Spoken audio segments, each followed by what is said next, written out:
Well, we're here, EUC World 2024, with the man, the myth, the legend, Brian Madden, one who started the Bri Forum, which, we just learned from Sean that he was a creeper on there for a while, that he was like anonymous for a couple years, and then all of a sudden he like changed it, and Sean Bass, and then came to this and didn't speak, but then spoke at the next one, and how that kind of happened where he went from anonymous to there.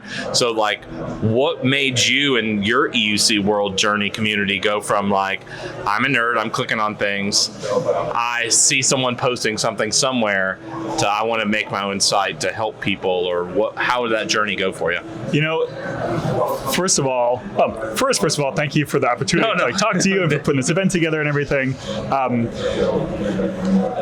Second of all, we all began as anonymous. Totally. Yes. I was anonymous. Yep. Sean, everyone, all the speakers here, all the speakers, we all started like very anonymously. Yep. And for me, I think about people's journey like in seasons, like spring, summer, fall, winter. Spring, like everything is new, like your little seedlings are coming up. That's what you knew in your career and just learning things. Yep. The summer is when you start to feel like more confident and open up a little bit. And the fall is like really like, oh, I feel like I know what I'm doing now. I feel confident to start sharing myself. Like, everyone shares what they know with the people around them. Yep. And that might be, your buddy at work where it's like, oh no, it's this register key, not that one. And then it goes to like your department, and then like a user group, and then a bigger user group. And for me, it all began on an email listserv, like a forum, basically before there were forums. Right. And just, lurking for a few months, and then a little bit like someone asks a question, like, oh, I know that, and you can answer, and like everything.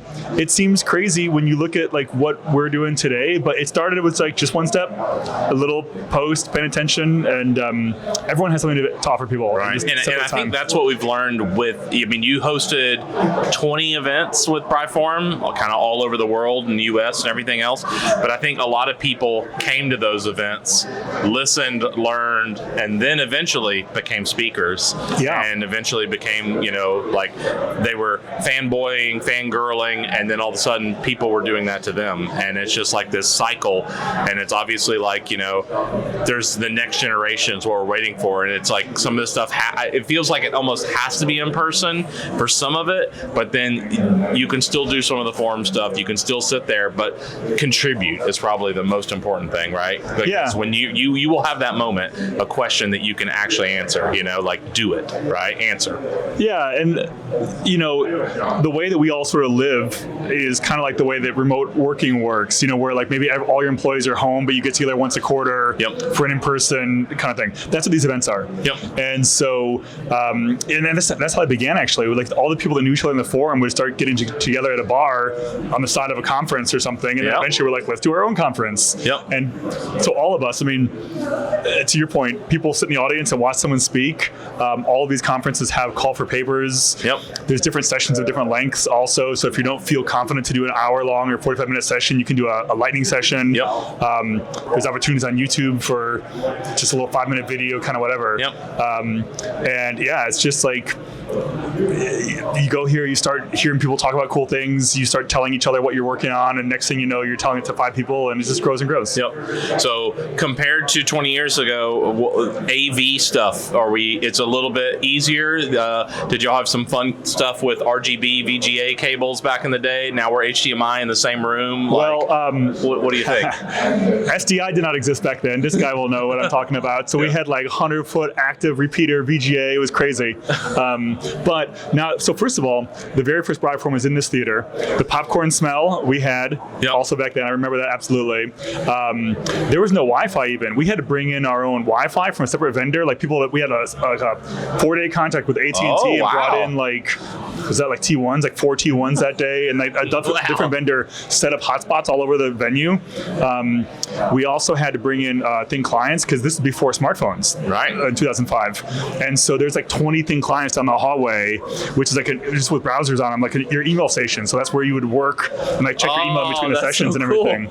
So we had to do a lot more ourselves back then. Oh yeah. In fact, the recording at the original one was just one camera. Like we didn't record the screens originally. originally. It was Right. just a camera, like at the back of the theater, getting the screen. Of course, the person was like that big. Oh yeah, because that's a huge room, right? Yeah. Yeah, later on we got into like recording rigs and trying to record the screen separately. And Yep. I mean, now it's like easy. You can do it with like, let's go to Blackmagic, spend $1,000. You can do everything. Yeah, totally. But it was not a thing back then. That's so cool, yeah, because it's like we sit here and we're going like, oh look, there's XLR plugs right there and HDMI, and you can plug in and patch in there. And it's like, oh okay, audio works and all the light settings, and going from speaking at like Synergies and VMworlds and stuff like that, and then coming to here, it's just like the ambiance. Like that was my favorite thing, was hanging out there as people made the turn and saw that theater, and it's like, whoa, this isn't just a hotel with no pipe and drape or with pipe and drape, right? Like it's like, wow, this is cool. This is the best place to have a tech event, because you have like the full movie theater seats that are like very cushy, and you can lean back, and you have cup holders. Yep.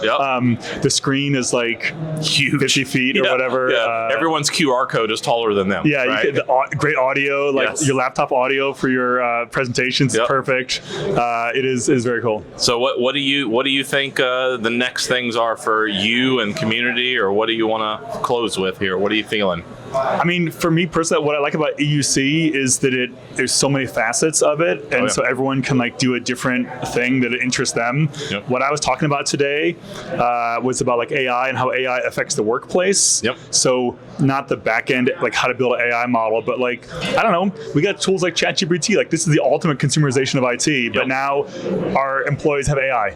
Yep. Like, what does that mean for work? What does it mean for tasks? What does it mean for knowledge in the organization?